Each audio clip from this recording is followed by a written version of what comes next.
Live from New Delhi, you're watching DD India News Hour, India's voice to the world. I'm Shubhendu Ghosh, coming up in the next hour. Prime Minister Narendra Modi concludes historic Ukraine visit, calls for a diplomatic solution to resolve the conflict, assures India's all possible help for early return to peace in the region. India's Defence Minister Rajnath Singh holds talks with US Defence Secretary Llyod Austin, discuss ways to deepen defence ties. Tensions deepen in South China Sea. Philippines cautions China to cease provocative and dangerous actions.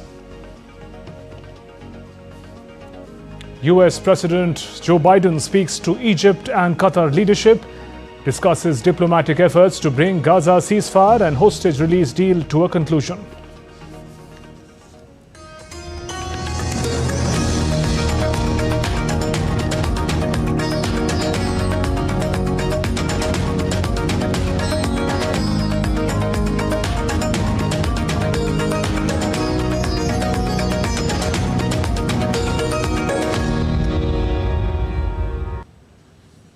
India's Prime Minister Narendra Modi has successfully concluded his maiden visit for any top Indian leader to conflict-ridden Ukraine. It saw him holding bilateral talks with President Volodymyr Zelensky in Kiev, which led to the signing of 4 important agreements. The leaders also came up with a joint statement where Prime Minister Modi assured the Ukrainian leader of all possible help from India to facilitate an early return to peace. In a historic move, Indian Prime Minister Narendra Modi met Ukrainian President Volodymyr Zelensky in Kiev, marking the first ever visit by an Indian leader to Ukraine. The bilateral meeting held at the Mariinsky Palace, where Prime Minister Narendra Modi reiterated India's support for dialogue and diplomacy to restore peace and stability. मैं आपको विश्वास दिलाता हूं कि मानवीय दृष्टिकोण से भी जिस प्रकार की मदद की आवश्यकता होगी, भारत हमेशा हमेशा आपके साथ खड़ा रहेगा और 2 कदम आगे चलेगा. During his visit, Prime Minister Modi also toured the multimedia martyrologist exposition on children at the National Museum of History of Ukraine. Accompanied by President Zelensky, he was deeply moved. As a gesture of respect, he placed a toy in their memory and expressed his deep sorrow over the tragic loss of young lives. हमने जो दूसरा मार्ग चुना, वो दूसरा मार्ग है युद्ध से दूर रहने का. हम बहुत ही कन्विक्शन के साथ युद्ध से दूर रहे हैं, लेकिन इसका मतलब ये नहीं है कि हम तटस्थ थे. हम न्यूट्रल नहीं थे. हम पहले दिन से ही पक्षकार रहे हैं और हमारा पक्ष है शांति का. Prime Minister Modi also paid homage to Mahatma Gandhi at his statue in Kiev. He highlighted the enduring relevance of Gandhi's message of peace in addressing global challenges. Post bilateral talk, India and Ukraine also held a delegation-level talk, where leaders held discussions on trade, defense, pharmaceuticals, agriculture and education. India and Ukraine also exchanged agreements in the field of agriculture and food industry, cooperation in the field of medical product regulation, Indian humanitarian grant assistance for high-impact community development projects, and in the field of cultural cooperation. India is providing medical assistance to Ukraine, which includes indigenous portable hospital, Bhishma cubes and other medical equipments. As of today, we have agreed on the 4 documents that will be signed during this truly historic visit between Ukraine and India. These are regarding the medical field, the agricultural cooperation, humanitarian dimension, and I'm grateful for all of this, and I'm happy to see you, Mr. Prime Minister, and glory to Ukraine. Earlier in the day, the Indian community in Ukraine warmly welcomed Prime Minister Modi. This landmark visit symbolizes a significant chapter in the diplomatic relations between India and Ukraine. Bureau Report, DD India.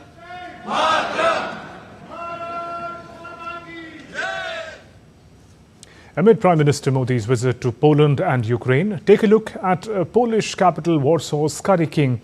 It's an Indian-themed restaurant serving authentic Indian cuisine and exceptional dishes. It's a place that combines tradition with modernity. DD India's Prasar Bharati brings us more. It's weekend in Warsaw and people are enjoying their lunch here. But what's so special about this place and why did I bring you here? Well, this is an Indian restaurant, Curry King. It is here that you get best of Indian food along with the Polish delicacies. Kuba, what is this? It is mango lassi. Mango lassi in Warsaw. Wow. Do you like it? Yeah, it's my favorite. This is called tikka masala. And some rice with it. I really like it. It's really good. One of my favorites, actually. This is pasanta, my favorite. Not very hot. Perfect. Authentic Indian food. So we all know, like in Poland, Curry King is best Indian restaurant. So we are trying authentic Indian food. This is my favorite restaurant. Of course, every Indians know who are living in Poland that this is best.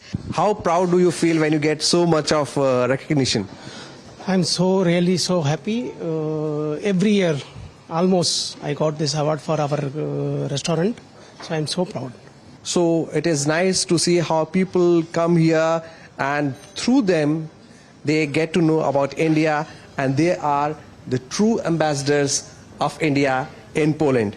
With cameraman Sanjeev in Warsaw, this is Vishal Baristo for DD India.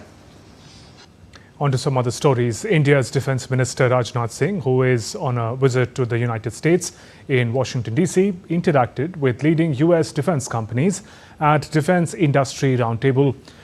During the meeting, Singh invited them to accelerate Make in India program towards achieving Atmanirbharta or self-reliance in the defence sector. He met National Security Advisor of the United States, Jake Sullivan. Both the leaders shared perspectives on key strategic matters of mutual interest.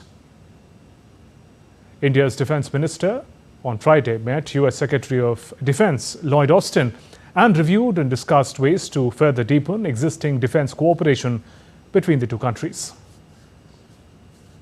Our bilateral relationship has also seen a growing convergence of strategic interests and enhanced defence, security and industrial cooperation. Secretary Austin, our leaders share an excellent rapport and are working together on several global issues, apart from the vast and growing bilateral agenda. During his visit to Washington, D.C., two important agreements were signed to boost defence cooperation between India and the United States. Defence Minister Rajnath Singh acknowledged the agreements that include security of supply arrangements and the agreement for positioning of Indian officers at key US commands are path-breaking developments.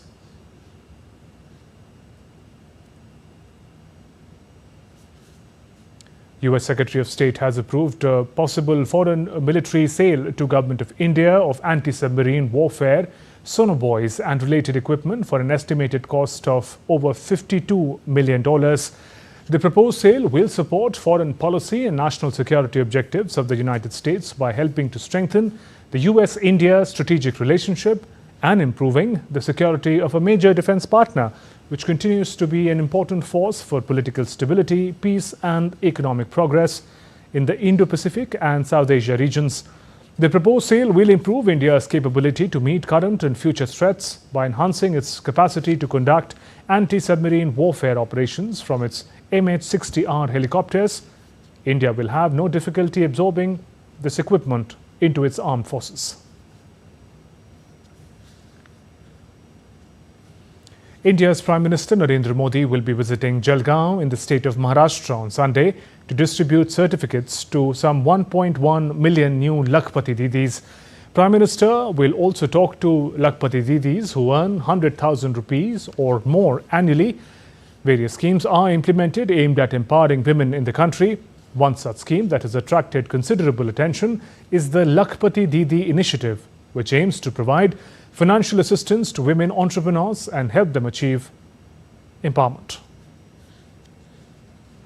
As part of anti-Naxal drive, India's Home Minister Amit Shah will chair an interstate review meeting in Chhattisgarh's capital Raipur on Saturday. During the meeting, Home Minister will assess the measures taken against Naxal insurgency and advancement of infrastructure projects in regions known as Red Corridors within 9 states troubled by left-wing extremism. The meeting will witness the participation of Chief Secretaries and Director Generals of Police from neighbouring states, including Police Chiefs of Chhattisgarh, Andhra Pradesh, Jharkhand, Kerala, Madhya Pradesh, Maharashtra, Odisha, Telangana, West Bengal, the states where Naxalism has been constricted. Amit Shah, who is also India's Minister of Cooperation, will chair a meeting of the expansion of cooperatives in Chhattisgarh on Saturday. The India Met Department has issued a series of warnings for severe rainfall that is expected to impact various regions of the country. Very heavy to extremely heavy rains are expected over Gujarat, Maharashtra and Madhya Pradesh in the coming days till August 26th. In Delhi, the weather is anticipated to be mostly cloudy with periods of brief to moderate rain and thunderstorms over the coming days. IMD's predictions extend to central India, Konkan, Goa, Madhya Pradesh, Maharashtra and Gujarat, where fairly widespread light to moderate rains are expected throughout the upcoming week. Meanwhile, incessant rainfall has wreaked havoc in the northeastern state of Tripura. Lakhs of people are affected due to heavy rains, floods and landslide incidents. The troubles for the state are likely to escalate as Met Department has forecast very heavy rains over Tripura during the next 6 to 7 days. A red alert has also been issued for the state on August 25th, forecasting extremely heavy rainfall. Rescue and relief operations are in a full swing as the Indian Air Force Mi-17 and ALH helicopters continue relentless efforts in relief operations, with NDRF personnel inducted into disaster-struck areas operating from Agartala. The helicopters airdropped some 4,000 food packets to stranded locals. A total of 28 tons of relief material has been airlifted till now for the flood-affected Tripura. Meanwhile, on Friday, Chief Minister Manik Shah visited the flood-affected areas of Udaipur in Gomati district, which have been severely damaged due to heavy rains. Also on Friday, Centre has approved release of Rs 40 crore for flood-hit Tripura. Taking stock of the situation, Union Home Minister Amit Shah assured that Centre will provide all assistance to the people of the state. An Indian passenger bus carrying 43 people veered off the road and plunged into Maryangdi, a river in Nepal's Tanahun district on Friday, claiming the lives of 27 passengers. On Saturday, Indian Minister Raksha Khadse and Nepal's Home Minister Ramesh Lekhak visited Tribhuvan University Teaching Hospital in Kathmandu to meet the injured. Sarang, the display team of the Indian Air Force, is on its way to the first edition of the Egypt International Air Show. The IAF contingent, with its 5 ALH Mk1 helicopters, have been airlifted by C-17s. The air show will take place at the Al Alamein International Airport from September 3rd to 5th. The Sarang team, flying the indigenous Dhruv ALH, represent the spirit of Atmanirbharta, self-reliance, and showcase India's aviation excellence. Let's now turn to other stories making news today. A mega systematic voters education and electoral participation program was organized at a school in Indian Union Territory of Jammu and Kashmir. The program highlighted the importance of voter awareness ahead of the upcoming General Assembly elections 2024.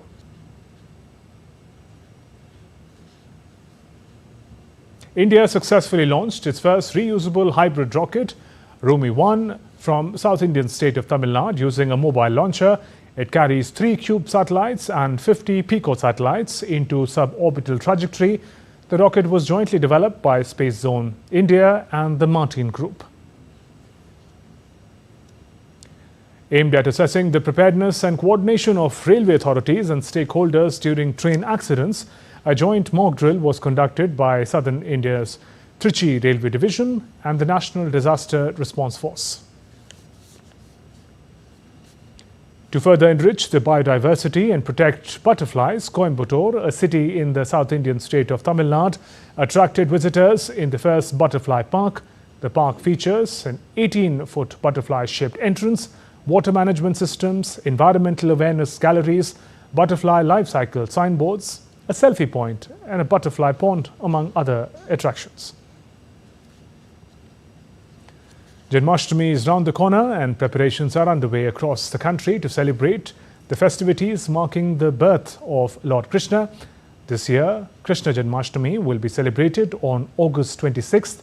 The holy cities of Mathura and Vrindavan in Uttar Pradesh are set to celebrate the birth anniversary of Lord Krishna, with extensive security arrangements being put in place. And still to come on DD India News Hour. US President Joe Biden announces military aid package for Ukraine worth $125 million ahead of Ukraine's Independence Day. In the US, independent presidential candidate Robert F. Kennedy Jr. abandons his campaign and endorses Republican Donald Trump. United States, along with countries in Europe and Latin America, reject the certification of Venezuela's Supreme Court of Nicolás Maduro's presidential re-election.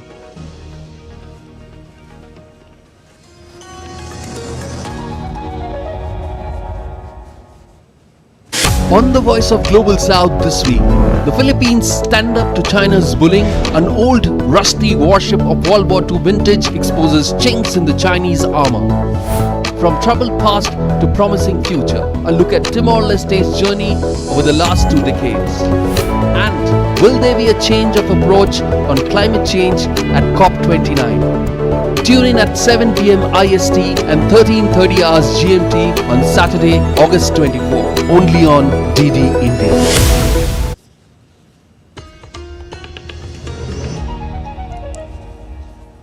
Welcome back. You're watching DD India News Hour. I'm Shubhendu Ghosh. Ukraine is celebrating its Independence Day today. Independence Day in Ukraine commemorates the country's break from the Soviet Union in 1991. Ukrainian President Volodymyr Zelensky spoke to members of the country's armed forces at a flag ceremony in Kiev on Friday as the country marked the National Flag Day. The ceremony was held on the eve of Ukraine's Independence Day. Ahead of Ukrainian Independence Day, US President Joe Biden greeted President Volodymyr Zelensky on Friday and announced a new military aid package for the war-torn country. In the call, Zelensky-Biden reaffirmed Washington's unwavering support for Ukraine. The $125 million aid package includes air defense missiles, counter-drone equipment, anti-armor missiles and ammunition. Washington has provided Ukraine with more than $50 billion worth of military aid since the outbreak of its conflict with Russia in 2022. The United States unveiled sweeping new sanctions against nearly 400 individuals and companies linked to Russia-Ukraine conflict on Friday. The move has intensified pressure on Moscow as the conflict drags into its third year. The sanctions announced by US Treasury, State and Commerce departments target key Russian defense firms and entities in third countries like China. The measures also restrict US-made exports to Russia and Belarus, aiming to disrupt Moscow's military supply chains. Secretary of State Antony Blinken emphasized that the sanctions aim to impose further costs to those supporting Russia's invasion just ahead of Ukrainian Independence Day.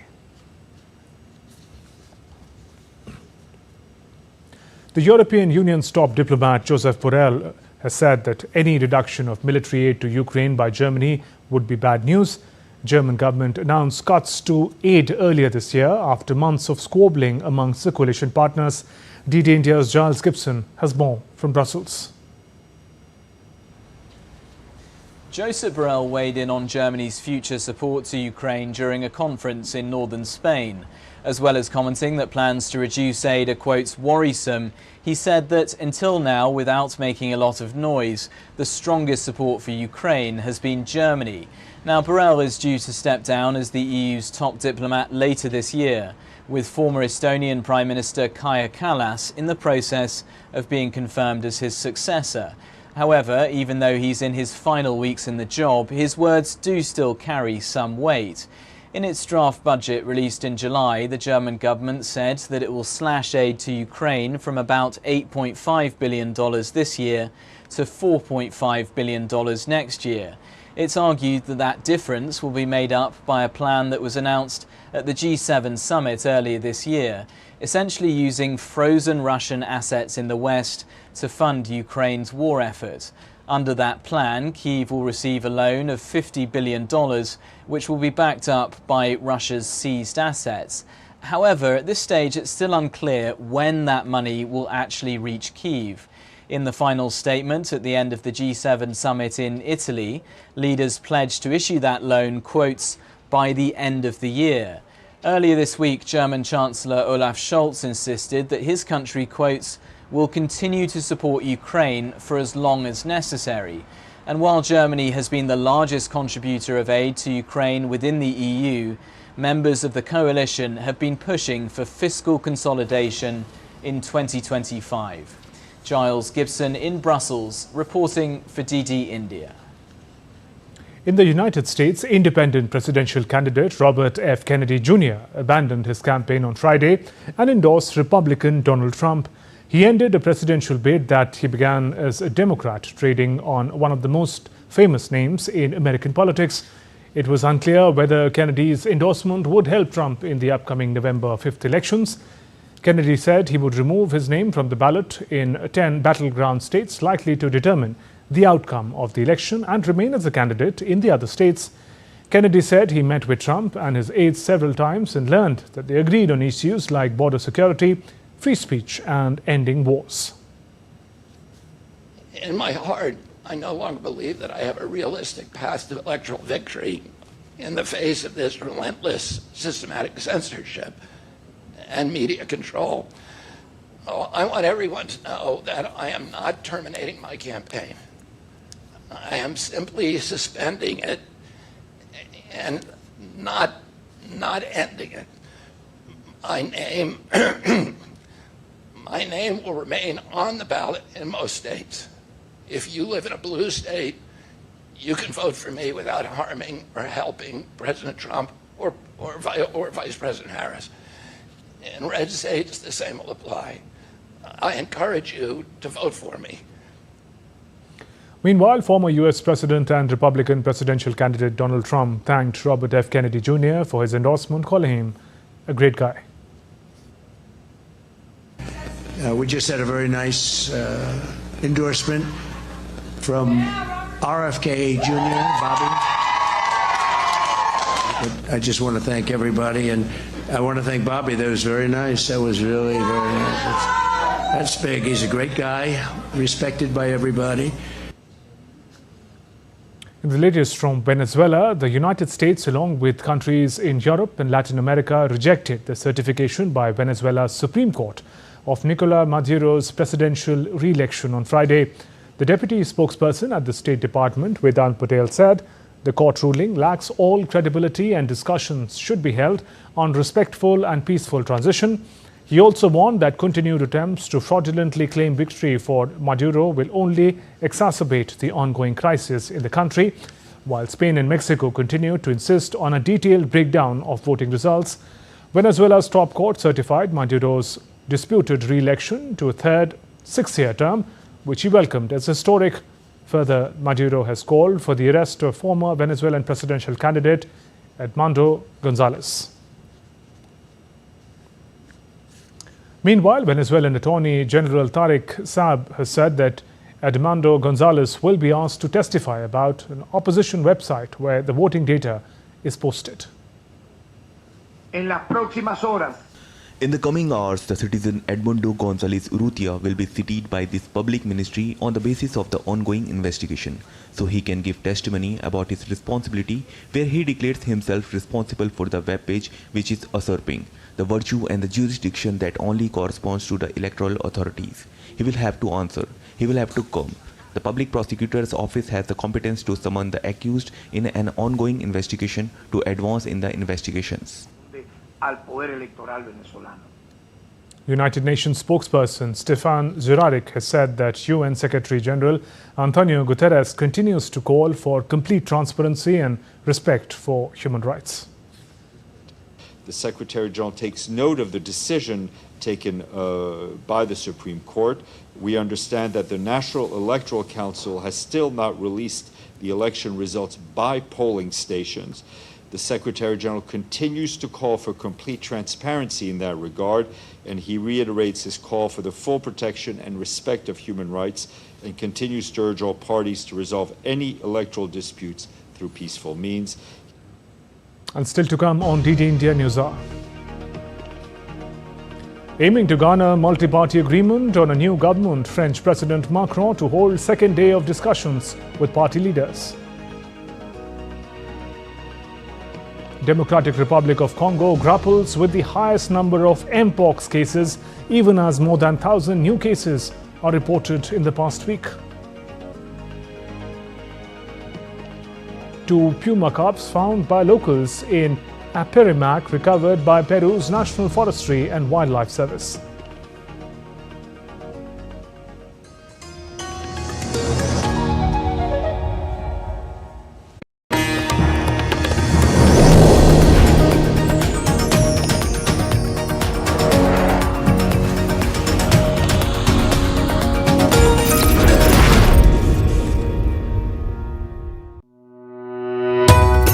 Swagata. Welcome to the land of breathtaking, natural splendor, magnificent architecture and rich cultural heritage. From the temples of Hampi to the Mysore Palace, from the ruins of the Vijayanagar Empire to Jog Falls and Bandipur Tiger Reserve, Karnataka's diverse and vibrant landscape has much to offer to everyone. With the largest coffee growing area and production of the highest quality of sandalwood, Karnataka is a leading agricultural state of India. Dubbed the Silicon Valley of India, Bengaluru, the capital of Karnataka, is India's leading information technology exporter. The state is a global startup hub and a manufacturing center for some of the largest public sector industries in India, including Hindustan Aeronautics Limited, National Aerospace Laboratories, Bharat Heavy Electricals Limited, Bharat Earth Movers Limited. Karnataka is home to India's premier science and technology research centers, such as Indian Space Research Organization, and leads the nation in biotechnology. From its glorious past to a global future, Karnataka presents a perfect blend of India's diverse cultural history and modern outlook.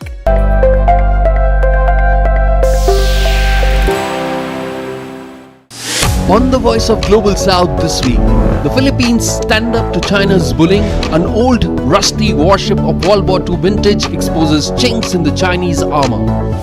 From troubled past to promising future, a look at Timor-Leste's journey over the last 2 decades.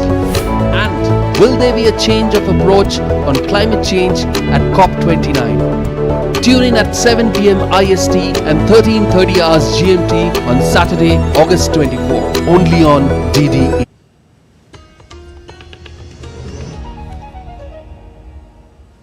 You're watching DD India News Hour. I'm Shubhendu Ghosh. Our top stories. Prime Minister Narendra Modi concludes historic Ukraine visit, calls for a diplomatic solution to resolve the conflict, assures India's all possible help for early return to peace in the region. India's Defence Minister Rajnath Singh holds talks with US Defence Secretary Llyod Austin, discuss ways to deepen defence ties. Tensions deepen in South China Sea. Philippines cautions China to cease provocative and dangerous actions. US President Joe Biden speaks to Egypt and Qatar leadership, discusses diplomatic efforts to bring Gaza ceasefire and hostage release deal to a conclusion.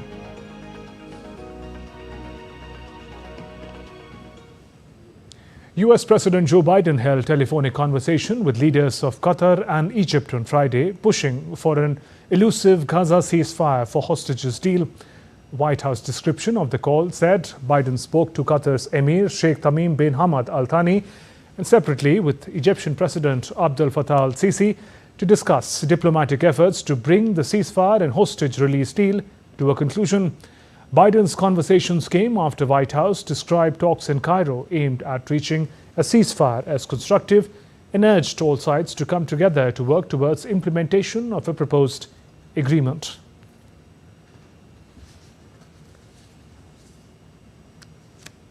U.S. Defense Secretary Lloyd Austin has said that U.S. is seriously monitoring the ongoing threat from Iran to Israel and the exchange of fire along the Israel-Lebanon border.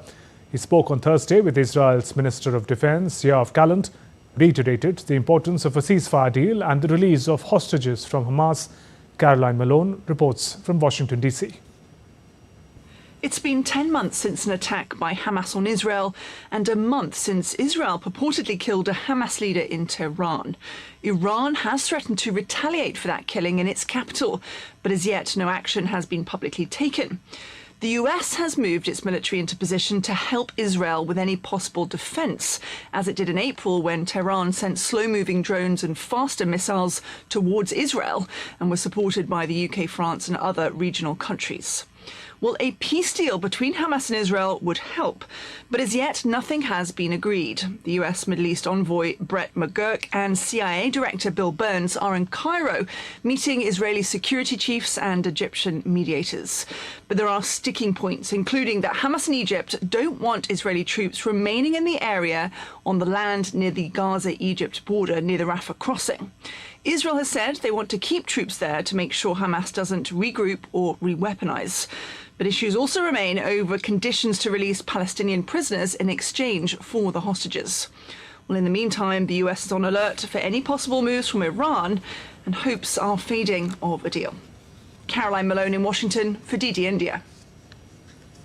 The Democratic National Convention has wrapped up in the U.S. city of Chicago, with Vice President Kamala Harris formally accepting the party's nomination for this year's election, becoming the first woman of color ever to top the ticket. Harris, who is of Indian descent, only launched her campaign weeks ago after President Joe Biden dropped out of the race. But she has already leaped in the polls with 73 days until Americans take the ballot box. Benji Hire gets us more. Kamala Harris struck a measured tone on Thursday night, touching upon her ideas for the economy, immigration, abortion and foreign policy. But she did so in very broad strokes. Ultimately, this was more about presenting herself to the nation, her upbringing, her character. Despite her serving as vice president for almost 4 years, millions of voters here went into the convention unfamiliar with details of her background or what she'll offer in office. To win them over, she focused on the language of unity over division, saying she'd be a president for all Americans, putting country above party. As a former prosecutor, she drew a contrast with Trump, a convicted felon. She laid into what she says was the chaos and calamity of his first term, his efforts to subvert democracy, inspiring the crowd to chant, "We are not going back." That swell of support, that momentum, has carried her to a place few expected just weeks ago. But now comes the hard part. She'll have to answer very direct questions about policy positions come the first debate next month with Donald Trump, where she'll come up against a man notorious for evading, for disrupting, for insulting, and of course for exposing Joe Biden on such a scale on stage that he ultimately withdrew his candidacy. Benji Hire in Washington, reporting for DD India. The French president will hold second day of discussions with party leaders on Monday as Emmanuel Macron tries to see if there could be a multi-party agreement on new government after the inconclusive election results last month. Macron met left-wing and centrist politicians on Friday, including Lucie Castex, the leading left-wing candidate to be France's new prime minister. DD India's correspondent Ross Cullen reports. Well, Friday marked the first of 2 days of negotiations at the Élysée Palace between Emmanuel Macron and the different party leaders. On Friday morning, local time, we did see the left-wing New Popular Front. Now, they are the alliance that won the election in terms of the greatest number of seats, although they fell well short of a majority. We saw them in attendance at the Élysée Palace. They were led by Lucie Castex. Now, she is the 37-year-old civil servant who headed up that delegation, and she is the name that has has been put forward by the left wing to be the new French Prime Minister, and Emmanuel Macron has, for now, ruled out appointing her to that role. The current incumbent is Gabriel Attal.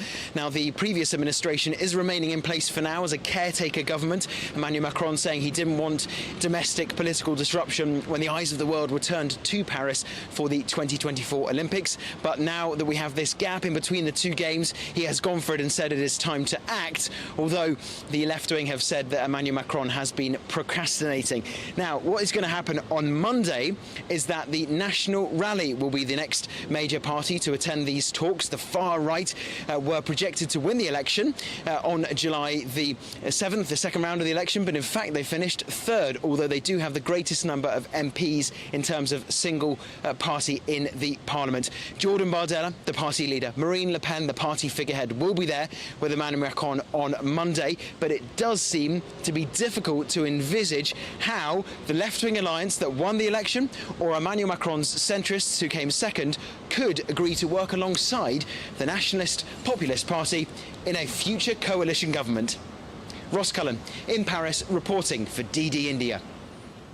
The Philippines urged Beijing to heed calls to de-escalate tensions in the South China Sea after what it described as very dangerous actions by its Air Force, which came after two nations agreed to better manage maritime disputes.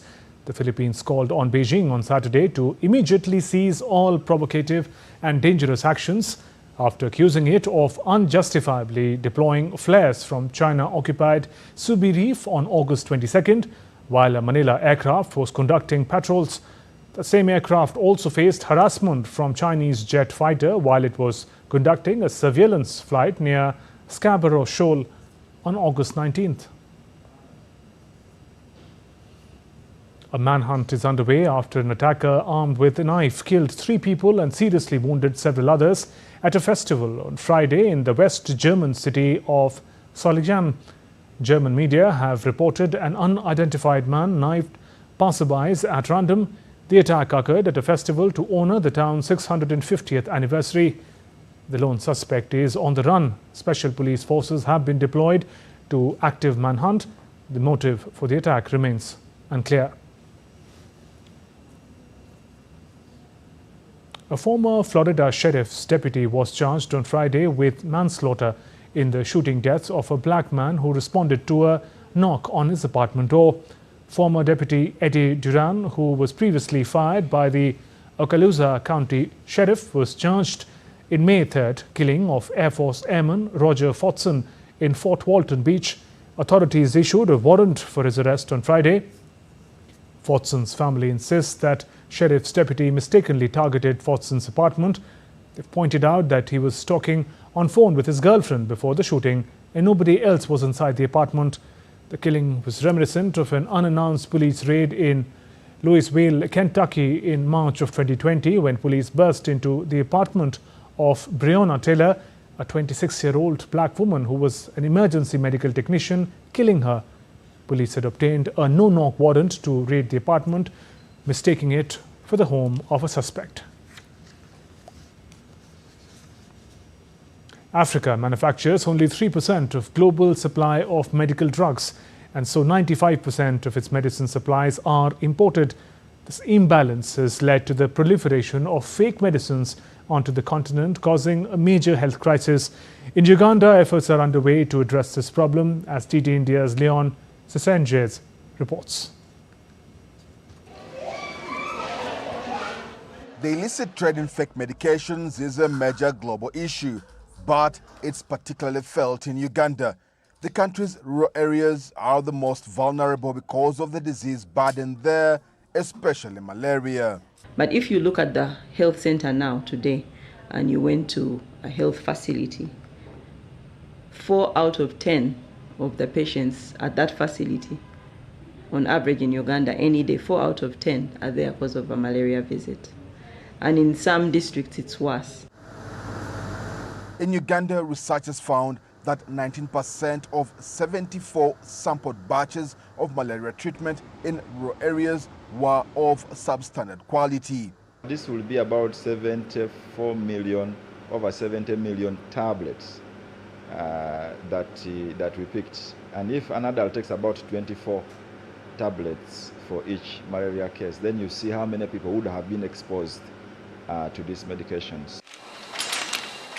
According to the UN World Health Organization, WHO, antibiotics and anti-malaria products are the most commonly counterfeited medicines on the continent. The UN Office on Drugs and Crime estimates that each year, counterfeit pharmaceuticals kill up to 500,000 people in sub-Saharan Africa, a crisis that has developed into a public health catastrophe. Uganda hopes to reverse this. We regulate medicine before it gets into the country, along so many other steps we undertake, like visiting the factory that is manufacturing those products, whether in Uganda, Africa, Europe, wherever it is. We send our experts to do what we call good manufacturing practices. Since the signing of the Lome Initiative in 2020 by 6 African states, including Uganda, there has been progress in enacting and strengthening national laws to criminalize the importation, manufacture, distribution and sale of fake medicines. A commitment that guarantees access. An important update: Prime Minister Narendra Modi has returned home to Delhi after concluding his historic visit to Poland and Ukraine. In those visuals that came just a short while ago, Prime Minister Narendra Modi has returned home to New Delhi after concluding the visit to Poland and Ukraine. Those visuals at the New Delhi airport came in just a short while ago. Prime Minister Narendra Modi disembarking from his flight after concluding his visit to Poland and Ukraine. In a historic visit, Prime Minister Narendra Modi earlier met Ukrainian President Volodymyr Zelensky in Kiev, marking the first ever visit by a top Indian leader to Ukraine. The bilateral meeting was held at the Mariinsky Palace, where Prime Minister Modi reiterated India's support for dialogue and diplomacy to restore peace. Those visuals came in just a short while ago. Prime Minister returns to India after concluding the two-nation visit. During his visit, Prime Minister Modi in Ukraine also toured the various expositions on children at the National Museum of History of Ukraine. Accompanied by President Zelensky, he was deeply moved. As a gesture of respect, he placed a toy in their memory and expressed deep sorrow over the tragic loss of young lives. Earlier, Prime Minister Narendra Modi, in the first leg of his tour, visited Poland, where he held talks with his counterpart, Prime Minister Donald Tusk of Poland, and also met and called on the President of Poland, Andrzej Duda. A short while ago, Prime Minister Narendra Modi arrived home. His plane landed in New Delhi. Those visuals came in a short while ago. Prime Minister Narendra Modi returns to India after concluding the historic two-nation visit to Poland and Ukraine. Moving on, America's space agency NASA will announce their final decision on Saturday as to whether 2 astronauts, Butch Wilmore and Sunita Williams, will return to Earth on Boeing Starliner spacecraft or hitch a ride home with SpaceX instead. This decision could have a huge impact across the rapidly evolving space industry. Starliner launched its first 2 astronauts into space in June as a crucial test before it can receive NASA approval for routine flights. But what was supposed to be an 8-day mission docked to ISS have been drawn out by months after capsule sprang leaks and some of its thrusters failed. If NASA exercises the SpaceX backup plan, Wilmore and Williams would not come home until that mission's conclusion in February 2025, and Starliner would attempt to return to Earth empty. More than 1,000 new cases of Mpox have been reported in the Democratic Republic of Congo in the past week, raising the total number of infections to over 17,000 since the start of the year. The Central African nation has the highest number of infections of the disease that has now spread to several countries in Africa and also a few others in Europe and Asia. DD India correspondent Chris Ochamringa has more from Kinshasa. The Democratic Republic of Congo has continued recording an increase in Mpox cases across the country. Health officials say more than 600 people have died of the viral disease since January this year. The government has announced the release of $10 million as emergency funds. The money is meant for deploying health workers to treat patients and carry out surveillance around the country. Cases of Mpox have been recorded in all 26 provinces of the DRC. Some of the provinces are experiencing an armed conflict, which has made it difficult for health workers to access patients. A new, more infectious strain of Mpox that was discovered in eastern DRC earlier this year has spread to neighboring countries like Burundi, Kenya, Rwanda, and Uganda. The disease has also been recorded in Sweden, Thailand, Philippines, and Pakistan.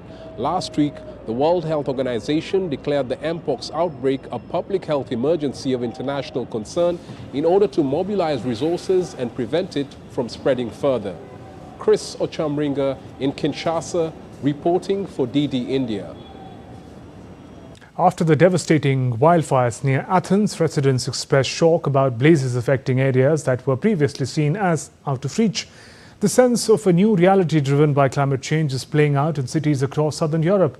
Giles Gibson has been to an emergency response centre in the Italian capital, where officers are on the lookout for wildfires during Rome's boiling hot summers.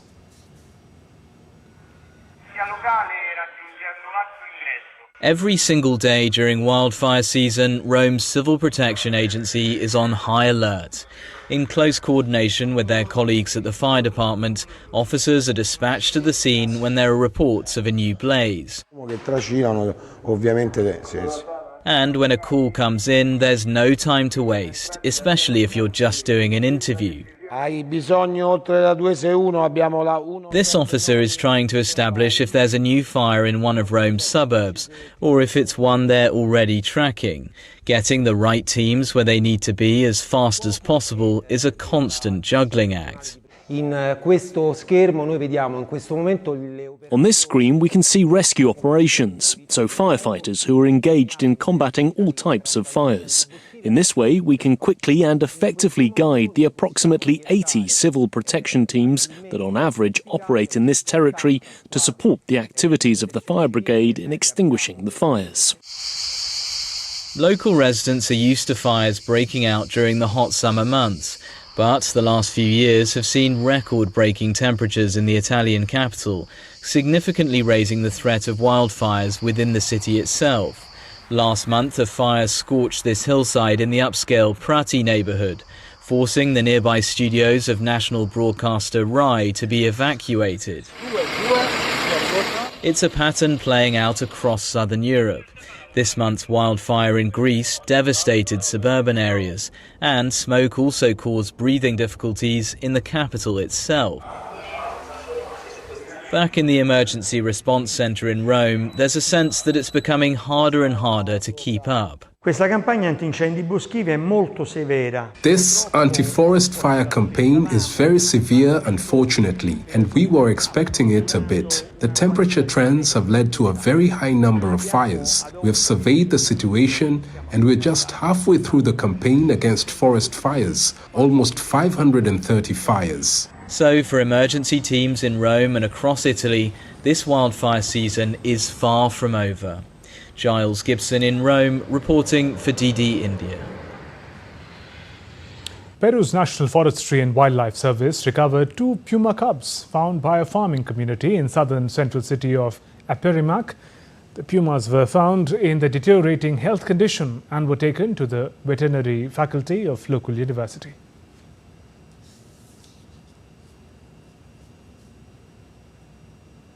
Great rescue still to come on DD India News Hour. US Federal Reserve Chairman Jerome Powell acknowledges that US inflation has cooled enough to begin rate cuts. Indian women dominate at the Under-17 World Wrestling Championship to win its first ever team title. Indian cricketer Shikhar Dhawan announces his retirement from domestic and international cricket, bringing curtains down to a 13-year-long illustrious career.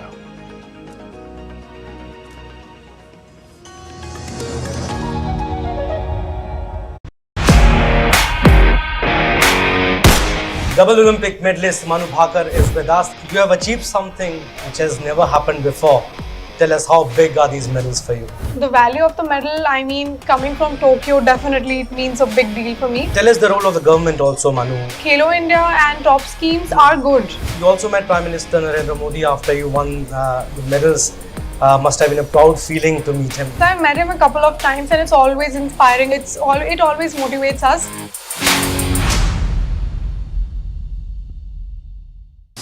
On the Voice of Global South this week, the Philippines stand up to China's bullying. An old, rusty warship of World War II vintage exposes chinks in the Chinese armor. From troubled past to promising future, a look at Timor-Leste's journey over the last 2 decades. And will there be a change of approach on climate change at COP29? Tune in at 7 p.m. IST and 13:30 hours GMT on Saturday, August 24, only on DD India.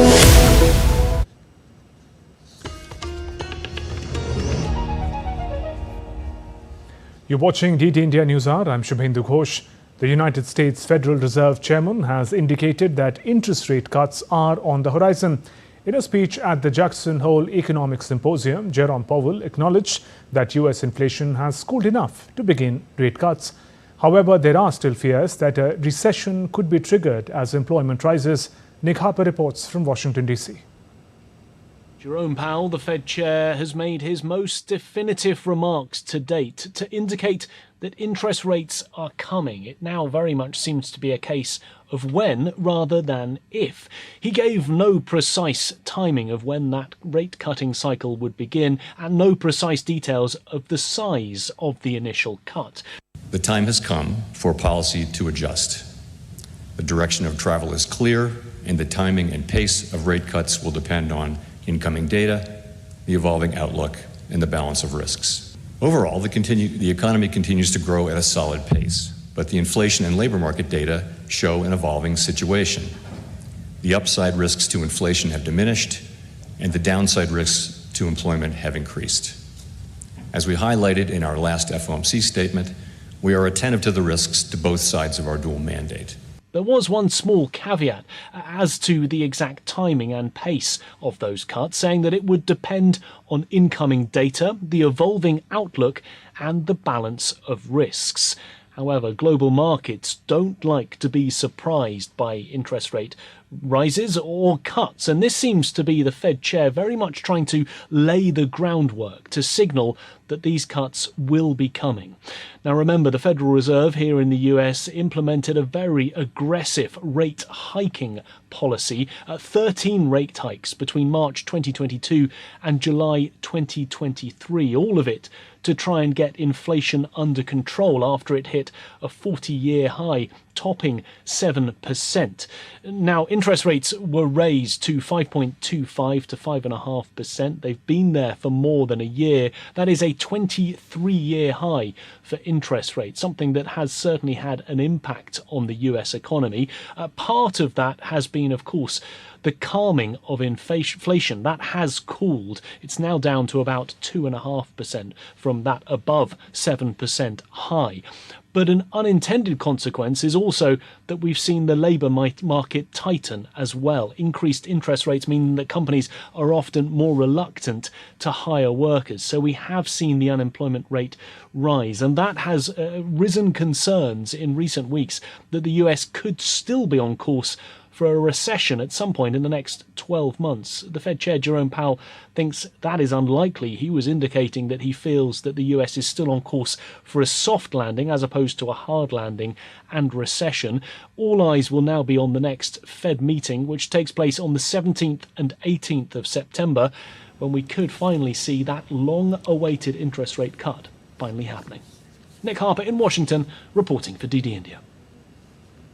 You're watching DD India News Hour. Time now for all the action from the world of sports. Indian women wrestlers stamped their class on Friday as they won 5 gold medals at the Under-17 World Wrestling Championship 2024 in Jordan. Kajal became the 5th wrestler from the country to bag the title with a commanding 9-2 win over Ukraine's Alexandra Rybak in the 69 kg weight category.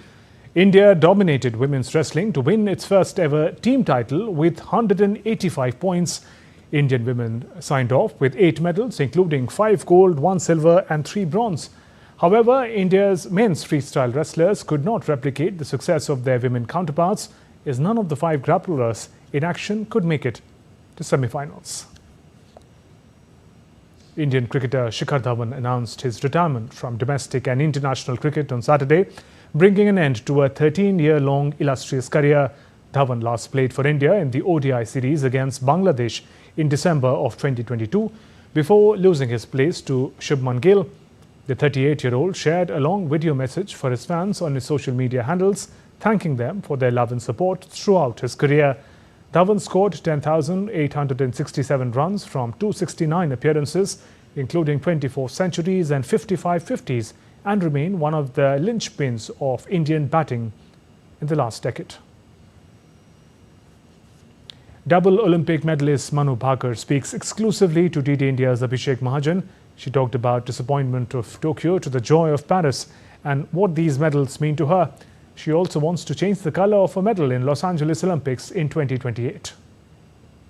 I want to change the color in Los Angeles Olympics, color of the medal. See, the aim would always be for gold, and I will absolutely keep my routines and the amount of work that I put in my career, in my shooting. I would keep it consistent and very flexible according to how it needs, what needs to be done and everything. I'll always address it.